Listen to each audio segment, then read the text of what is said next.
Meus amados e diletos irmãos e amigos, que a paz do Senhor Jesus Cristo esteja em vossos corações. Estamos retornando com mais uma particularidade da Palavra de Deus. Estamos estudando os capítulos 22 e 23 de 1 Samuel. Nós, neste conteúdo, estaremos analisando Davi no bosque de Herete. Em nosso conteúdo anterior, nós havíamos falado sobre aquela proeza de Davi lá na terra dos filisteus, quando ele foi até Mispa e ali ele se fez de um louco para defender a sua vida, e Deus então, através do profeta Gade, ordena que o mesmo venha para o estado de Judá, seu próprio povo, sua tribo. E aqui então nós veremos a forma de reação de Saul quando ele ordena uma chacina terrível aos sacerdotes do Senhor, e a dor de Davi. Davi sente muito pelo fato de Ameleque ter alimentado a sua pessoa e concedido a espada de Golias, favorecido a Davi. Saul se vinga. Por isso, convido você a abrir a sua Bíblia no capítulo de número 22, versículos 5 ao 23, onde estaremos analisando esses fatos. Davi no bosque de Herete. Enquanto Davi ele se refugia no bosque de Herete, Saul então se esforça para encontrá-lo a qualquer preço, de qualquer forma. Ele queria se vingar, proteger o trono de qualquer rivalidade. E por isso ele então ordena essa chacina nos versículos 5 ao 19, conforme o texto sagrado. Ele suspeita que Ameleque e os outros sacerdotes estão aguardando a Davi para ajudá-lo, e assim lhe ordena a morte deles. Pois ajudar a Davi, inimigo do rei, evidentemente essas pessoas, na mente de Saul, eram inimigos de Saul e digno da pena capital, da pena de morte. Então, nos versículos de 5 ao 17, a Bíblia mostra como que se deu esta chacina. Saul pressiona os seus oficiais para que encontre Davi de qualquer jeito. E assim ele procura, de uma forma política, ele procura fortalecer a sua posição com os seus oficiais. Ele faz ali uma espécie de uma narratividade tremenda. E nessa tentativa de convencer os seus oficiais, ele termina ali ressaltando a lealdade tribal. Veja isto. Por que Saul faz isso? Evidentemente porque Davi era da tribo de Judá. E ali ele então começa a frisar a importância dos benjamitas. A narrativa dele era exaltar as origens dos benjamitas. O capítulo 16 e no versículo 1, ele faz questão de citar o seguinte, olha, vá a Belém, eu o enviarei a Jessé. Escolhi um entre seus filhos para fazer o rei. Essas verdades estavam na mente do povo. Sabia que Davi era rei por natureza, por vocação, por chamado divino, por Deus. Então os homens de Judá foram a Hebrom e ali ungiram a Davi como rei de Judá. Na mente da população de Judá e de toda Israel, eles sabiam que a qualquer momento Davi, da tribo de Judá, seria empossado como rei. E Saul faz questão de fazer essa observação para exaltar o ego dos benjamitas. E como todo político corrupto, pode analisar a história do nosso país, por exemplo.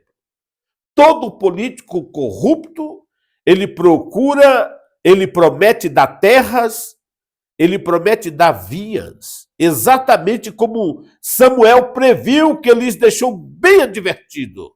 Samuel já havia dito isto. Vocês estão pedindo um rei. Ele vai exigir os vossos olivais. Ele vai favorecer a um e a outro para formar o seu quartel-general, para formar a sua corte. Ele vai abrir os cofres públicos e esparramar dinheiro para comprar as elites, comprar o exército, comprar a marinha, comprar a aeronáutica, comprar o Supremo, comprar os juízes, transformar uma corte real, porém corrupta.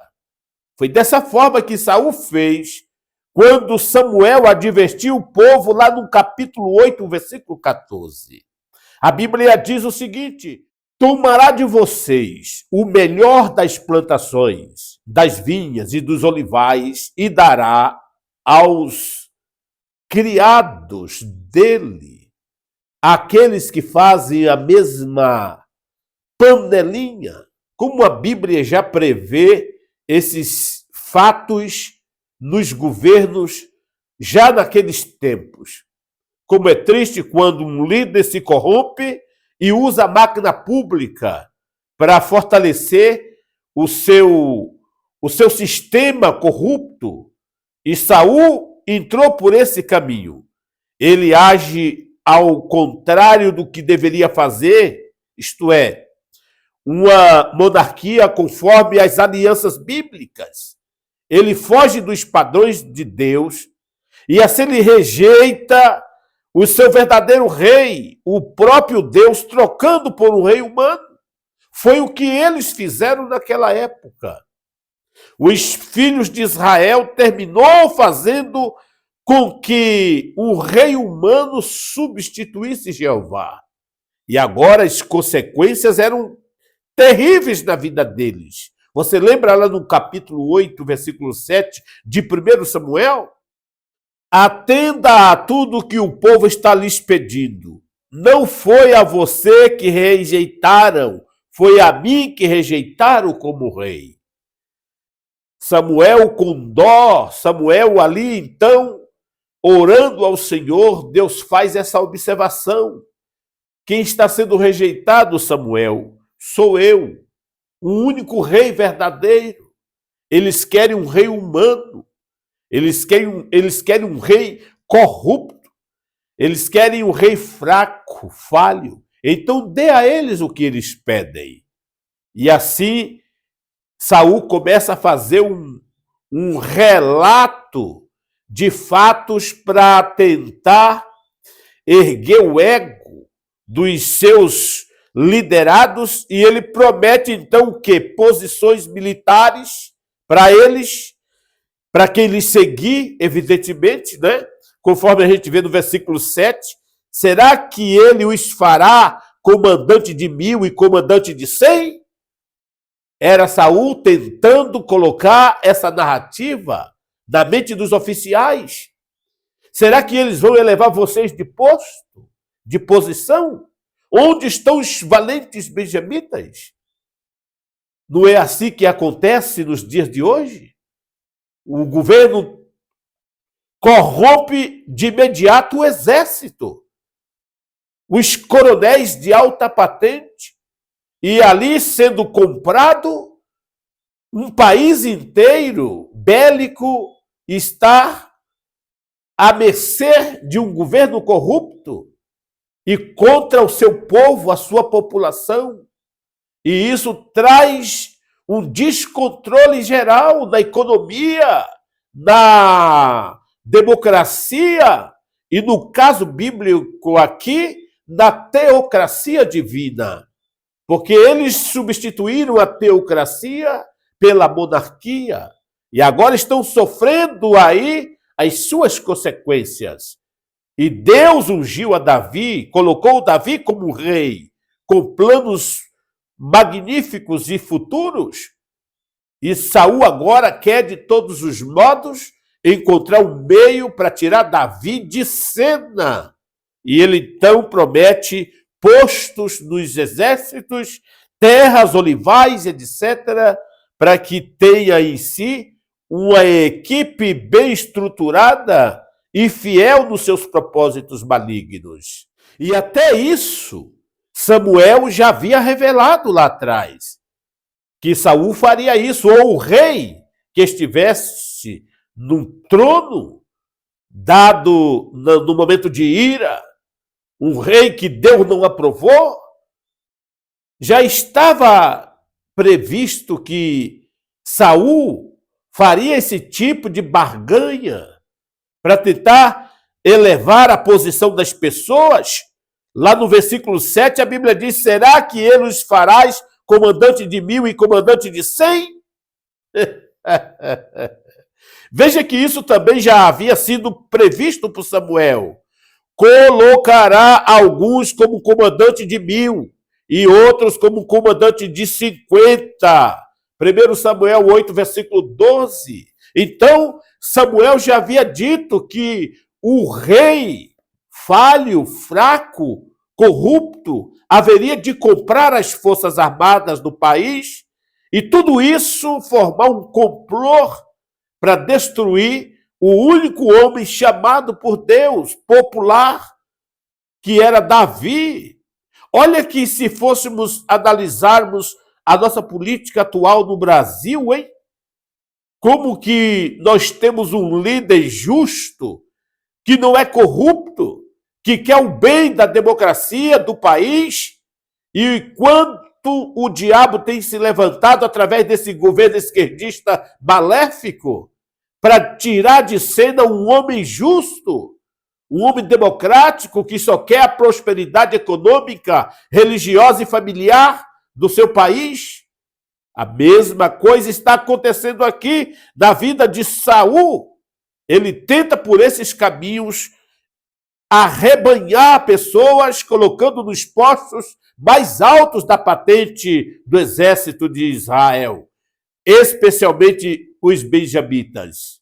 Essa política tribal tentando ganhar o apoio dos oficiais benjamitas, procurando fortalecer, portanto, a sua patente, o seu grupo, a sua força, a sua corte. E assim seria mais fácil deter Davi e qualquer um que atravessasse em sua frente. Os oficiais de Saul parece ser mais temente do que o próprio rei, evidentemente, porque eles rejeitam.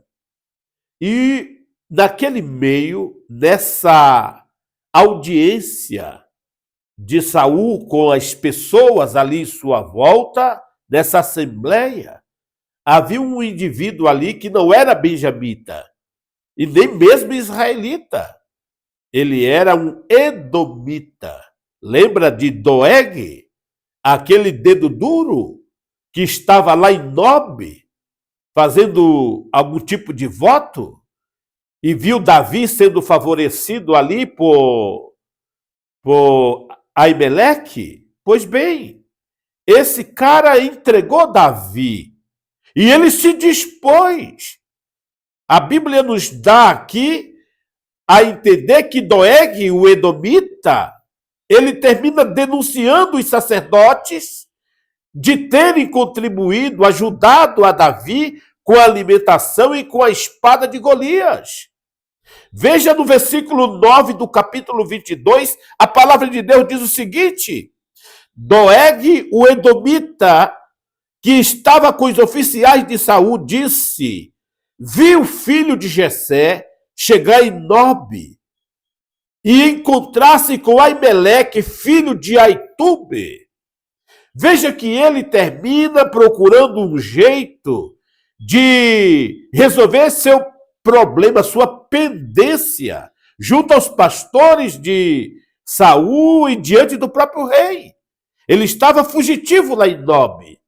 Ele estava ali afastado por questões de relacionamento entre os pastores de Saul. Então ele tinha que achar um meio para voltar à comunhão dessa assembleia. Nada mais melhor do que uma oportunidade dessa. Um oportunista entregou Davi, entregou os sacerdotes do Senhor. Doeg não era muito bem-vindo entre os servos de Saul. Observe que por essa razão, porque ele estava detido em Nobe aqui e agora se aproveitou dessa oportunidade para voltar aos compromissos justos, para voltar aos compromissos junto aos servos de Saul. Então ele aproveita dessa oportunidade e termina denunciando os servos do Senhor. E o que acontece? Saul ordena então a execução de Aimeleque e todos os sacerdotes e suas famílias. Uma chacina que morreu gente inocente por causa da impiedade, por causa de uma narrativa mal elaborada. Os versículos de número 17 ao 19, a Bíblia então mostra aqui os assassinos da chacina, quando Saul ordena aos seus homens executar os sacerdotes do Senhor. Esses recusam cometer tal sacrilégio. Eles não querem, não, jamais vamos tocar nesses homens. Esses homens são homens santos, homens de Deus. É aí que esse carnal, Doeg, o edomita, então, ele pede e executa todos os sacerdotes e até as famílias, sem qualquer sentimento, sem qualquer piedade. Versículo de número 17, quando os oficiais do rei recusaram erguer as mãos contra os sacerdotes do Senhor, aí Doeg, o assassino edomita, esse indivíduo tentando certamente mostrar lealdade a Saul, ele então matou 85 sacerdotes do Senhor que vestiam túnicas de linho naquele momento. O costume era implantado por Samuel desde que Samuel era criança. Essas vestimentas. Você lembra que Ana levava uma túnica todo ano para Samuel? E ele termina implantando esse hábito. E Saul mandou chamar Aimeleque e os sacerdotes, e todos compareceram ali, trajados de linho branco, que fala da justiça. Em 1 Samuel, no capítulo 2, verso 8, ali a Bíblia diz que Samuel, contudo, ainda menino, ministrava perante o Senhor vestido numa túnica de linho. E assim, esse hábito tomou tradição entre os sacerdotes do Senhor, mas não teve conversa. Saul também ordenou a matança dos moradores de Nobe, no versículo 9. Que terrível foi este homem! A Bíblia diz, além disso, Saul mandou matar os moradores de Nobe, a cidade dos sacerdotes. Veja, meus queridos irmãos, quando o homem é cego pelo poder, quando o homem é cego pelas posições, é capaz de cometer crimes hediondos. Não é diferente a história do nosso país nesses anos.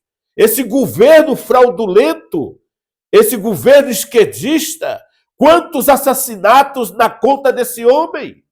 Quantas pessoas que ficaram sem seus pais, filhos sem seus pais, mulheres sem seus maridos, famílias inteiras que foram dizimados por esse governo maldito para se manter no poder, para manter um regime, estabelecer um regime maligno no país. E hoje esse regime se transformou em um câncer em estado avançado, esse petismo maligno.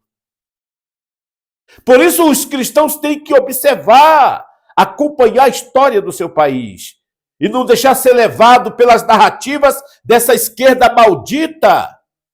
Agora, tem um detalhe profético nessa história. Você lembra do sacerdote Eli? Você lembra da profecia que veio à casa de Eli? Esse fato levou, portanto, ao cumprimento da profecia de julgamento sobre a casa de Eli? Quando nós observamos lá no capítulo 2 e no versículo 31, é chegado a hora em que eliminarei a sua força e a força da família de seu pai, e não haverá nenhum idoso em sua família. Olha isto. Os fatos que estão ocorrendo aqui, cumpre-se profecias ditas pelos servos do Senhor ainda na época da infância de Samuel. E a palavra de Deus se cumpre.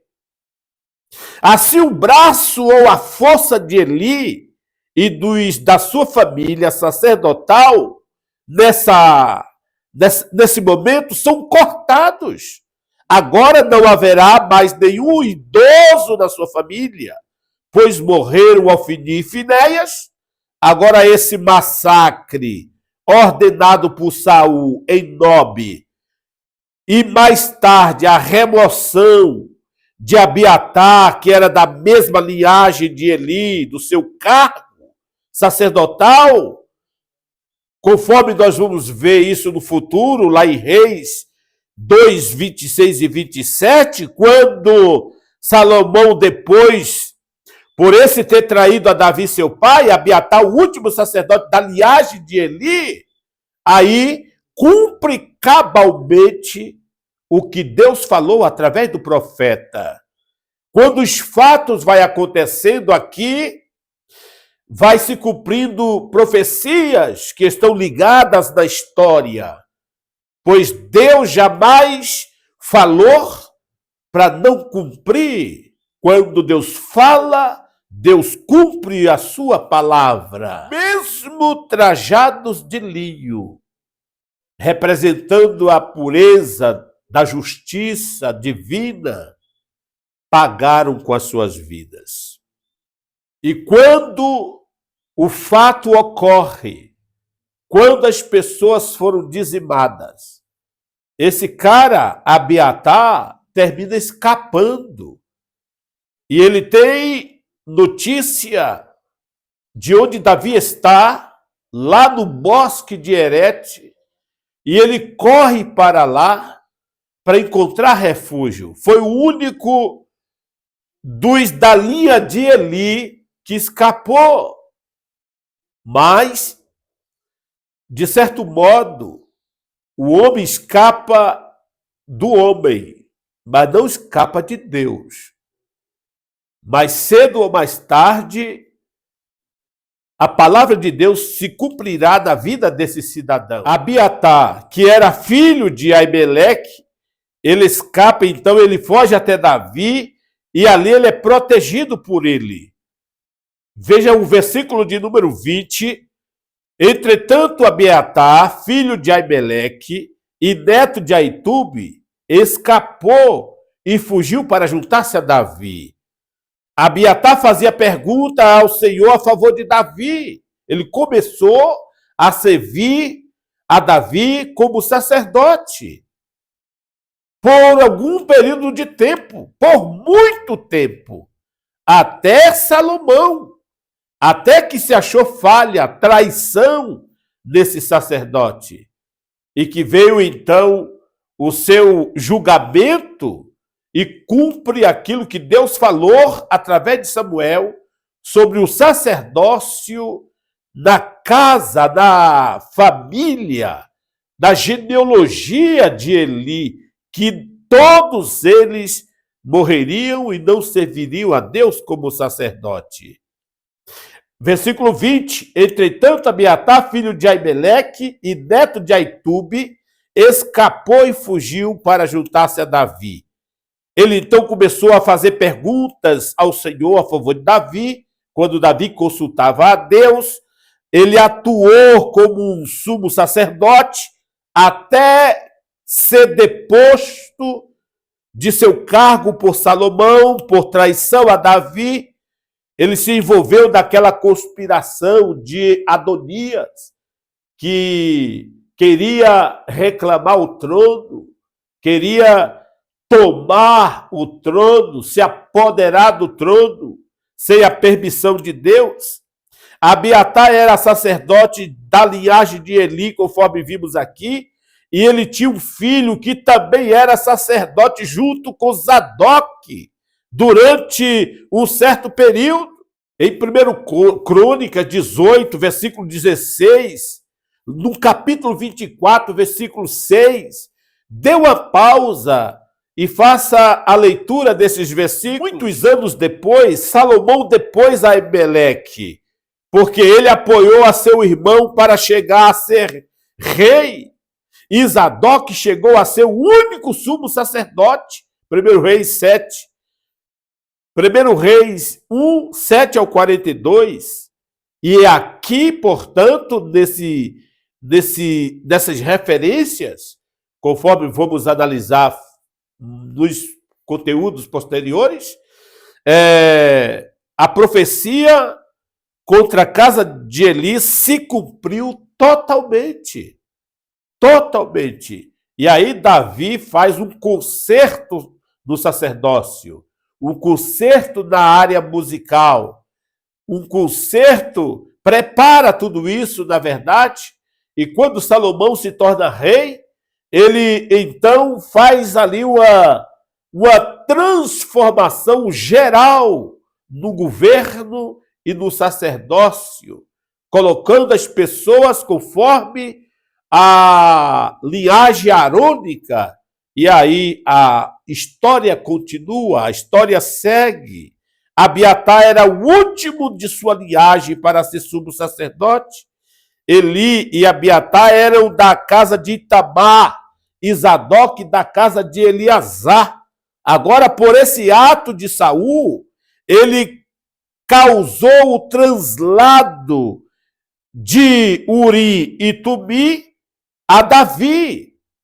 Davi agora estava com a autoridade de rei para executar as ordens de Deus quanto ao uso desse dispositivo espiritual que se consultava a Deus. Agora estava sob o poder de Davi. Como dito, a profecia sobre Eli de cortar a sua casa foi totalmente cumprida. Não mais sacerdotes ligados a Eli estariam no controle do culto da religião de Jeová. Como Deus é fiel em suas palavras. Aí o que ocorre, meus amados, nos versículos 20 e nos versículos 20 ao 23, Davi, sabendo da chacina, da tragédia, ele então lamenta profundamente por ter causado a morte de seus familiares. Abiatar escapou com vida, traz a notícia para ele se compadece da situação e dá o apoio a Abiatar. Fica aqui conosco, porque aqueles que procuram a tua cabeça é o mesmo que procura a minha também. Então, venha para cá, fique comigo. E aí, como nós sabemos a história, Abiatar serve à corte davídica toda a vida de Davi. E Davi ali, o que ele faz? Ele compôs o Salmo de número 52. Nessa ocasião, dê uma pausa e leia o Salmo 52. Ele compõe ali, mostrando o seu coração em luto, mostrando os seus pêsames aos enlutados ou ao próprio Abiatar, porque todos os outros morreram, não sobrou ninguém na cidade. Saul mandou matar a fio de espada a todos. Só um homem escapou. Um homem que era ligado a Eli. Lembre disso. Então, assim, Davi escapa de Saul. Saul traz essa tragédia e Davi se compadece da situação e parte para o próximo assunto que estaremos analisando, que é Davi na cidade de Keila. Davi e Herete forma ali o seu quartel-general, a sua equipe de 600 homens, a presença de um sacerdote, e ele vai se estruturando.